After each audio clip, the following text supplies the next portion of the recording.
Posted by you/thrower marzipan. I, 31F, have been best friends with Becca, 32F, since 2010. We were college roommates, and after we graduated, we still lived together, that is, until I moved in with my boyfriend Nate, 34M, in 2019. One thing about Becca is that she has always had a drinking problem for as long as I have known her. She has done things while drunk that have sometimes caused problems in our friendship. She does try to stay sober, but every few years, something happens to make her start drinking again, which is what happened earlier this summer. Last Saturday, Becca called me because she was drunk somewhere and needed a ride home. I couldn't go pick her up because I had the flu and was on cold medicine, so Nate went to get her instead. A couple of days later, I started noticing that Nate was acting weird with his phone. Normally, he leaves it out on the coffee table if we're watching TV or whatever, but he started putting it face down so I couldn't see what notifications he was getting. My first thought was that he was trying to plan a surprise, and because of the timing, I thought that maybe Becca was helping him. Yesterday, I saw Becca and told her that Nate was being sneaky all of a sudden. I asked if he had said anything about possibly proposing soon. She asked me if I had looked through his phone, and I said no. Becca then started crying and told me that she and Nate had hooked up in his car the night he came to pick her up. Her excuse was that she was really drunk and didn't fully know what she was doing. She said she had been texting him since, telling him that he needed to tell me what happened or she was going to. I asked Becca to show me the texts, but they were all in the app Signal, which deletes messages after a day. As a result, all I could see was that she and Nate had a chat thread, but none of their messages. I told her to text Nate in front of me so I could see his response. She did, but we got no read receipt and no response at all, so it didn't prove anything. I asked Becca if she was sure she wasn't so drunk that she might have imagined it or thought a dream was real. She absolutely lost her temper and said that while she knows she's horrible when she drinks, she's not delusional and doesn't make things up. She said I could believe her or not, but she was telling me the truth. I told her I needed to go home and talk to Nate. When I got home, I confronted Nate with what Becca had said. He acted shocked, denied that anything like that had happened, and said he didn't know why she would think or say so. He explained that he had just given Becca a ride home and that the only thing they talked about was how he and I had been together for a long time and should get married already. He admitted they were talking on Signal for the next couple of days, but he said it was about exactly what I thought. He was asking her about engagement rings and what kind of proposal I would want.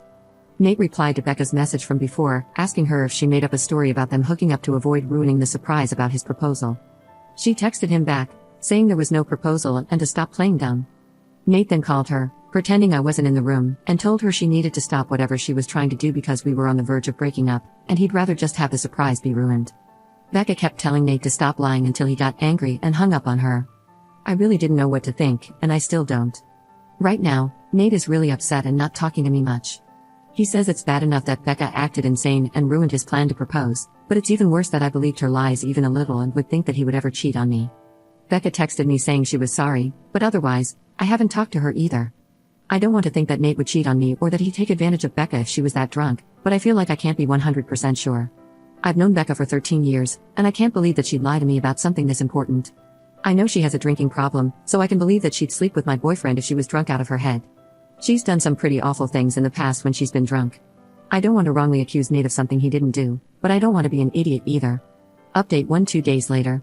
On Thursday night, after I got everyone's advice, I told Nate that I had found a way to recover deleted messages from Signal. He immediately took out his phone, opened the app, and asked me to show him how to do it. This made me think he was telling the truth because he didn't panic or hesitate at all. This was reassuring, especially since, when I tried to download Signal on my old phone, it turned out to be too old to support the current version of the app, so it wouldn't work. Nate then asked me if we were going to have to buy a new phone for me to believe that he was telling the truth, and he said he was willing to do it if that's what it would take. I told Nate it wasn't that I didn't believe him, I just wanted some proof because I couldn't understand why Becca would lie about it. Nate said she would lie because she's a freaking crazy drunk BTCH and there's no way for a non-crazy person to understand why she would do anything. He added that once the messages prove his innocence, he never wanted me to talk to her again. Then he told me to get up because if we were going to the Verizon store, we had to get there before it closed. By then, I completely believed Nate anyway, so I told him we didn't have to go anywhere or get a new phone. I said that I believed him and knew he didn't cheat on me and that he would never do that. Nate said he hoped I knew that and didn't understand why I didn't take his word for it in the first place. I started trying to explain why I didn't want to immediately dismiss what Becca had said, but Nate said he really couldn't listen to that right now. I said that was fair and agreed to cut Becca off, but first I wanted to try to get her to admit that nothing happened. Nate said fine, but to call her with my phone on speaker because he thought he also deserved to hear her admit she was lying. So, I called Becca and told her the same thing I had told Nate, that I figured out how to recover deleted messages on Signal. She asked why I would need to do that, and that was when I knew for sure that she was definitely making it up and not just confused somehow. I said it was because I wanted to have proof of what she and Nate talked about. Becca asked if I had seen their messages, so I lied and said yes. After that, Becca went silent until I finally asked her if she was going to say anything. Then she asked if that meant we were engaged now. So then I really just lost it on her and screamed, asking if she was serious, what was wrong with her, and how that could possibly be all she had to say. Becca started screaming back, telling me to calm down and saying that obviously I never believed her anyway because we hadn't broken up over it. I was crying by that point and couldn't really say anything else, so Nate told Becca to go screw herself and to never contact either of us ever again, then he hung up on her. A minute later, Becca sent me a completely unhinged text that I'm quoting here verbatim. "Courtney, you are supposed to be my friend for life. You are supposed to be there for me. You are supposed to be my person. But then you meet Nate, and now you only care about Nate. Everything is about Nate. Tell me why Nate comes to pick me up when I call you. I called you, not your precious effing Nate. I only want you to see how effed up this is, but do you? No, of course you effing don't. Of course, you choose Nate over me like you always do and like you always will. You pretend to care about me, but I can see you don't care. It is pathetic, Courtney. You are a pathetic woman who would choose a man over a friend. But since you can't say it yourself, I will. Since you have to have your sweet perfect little baby Nate do it for you, I will. Goodbye, Courtney. Is that what you want? Goodbye forever, I hope you effing got what you effing want." There were 3 dots showing she was still typing more, but I blocked her before she could send it. I don't care about anything else she has to say. I'm sure it's all just going to be more BS about why this is my fault or justifications about why what she did wasn't that bad and I should forgive her. I know Nate is probably right and there's no non-crazy logic behind why Becca would stoop to doing something like this, but I've still been thinking about it. My best guess is that whoever said Becca still blames me and Nate, apparently mostly Nate, for her being a drunk mess who can't get her life together is right. It seems like she somehow thought that if she said she hooked up with Nate, I'd break up with him but still want to be friends with her and then everything would magically be fixed. As far as things with Nate, I asked him if he thought he could ever forgive me for doubting him. He said that since I came to my senses and cut Becca off, he guesses we can try to put it behind us. I don't think he's still going to propose anytime soon. After this, I probably wouldn't if I were him. From what Nate said, he didn't actually do any planning yet other than asking Becca about rings and whether I'd think a public proposal was tacky. All he was doing so far was trying to get ideas without me knowing he was talking to her about it. Based on that, I think it's not going to happen for a while, if at all. Also, thanks to everyone for the advice and support. I know I didn't respond to many comments, but I really did appreciate everyone who cared enough to want to help. Update to 11.5 months later. I haven't logged into this account for about a year, but I got a few messages asking for an update, so here it is.